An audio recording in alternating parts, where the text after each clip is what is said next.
ये पिस्टन ठोकते समय जब रिंग बिठाते हैं पिस्टन में तो सबसे पहले क्या देखना होता है, ये स्प्रिंग लोडर रिंग है। दो तरह का रिंग आता है, एक स्प्रिंग लोडर, एक हेल्पर रिंग।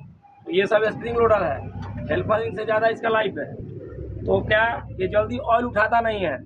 और इसमें क्या ध्यान देना होता है कि ये जो पेंट का मार्किंग जो दिए हुए है, इसको रिंग के कट के सामने होना चाहिए, ताकि इसका जो ज्वाइंट है सिकड़ी एकदम पीछे की तरफ होगा, अपोजिट।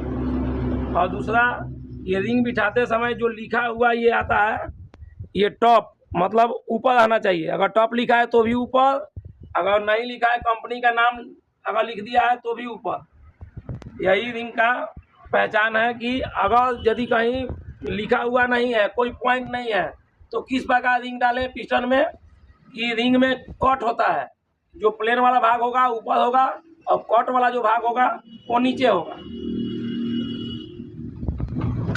चक्कर में काम कराए लेबै।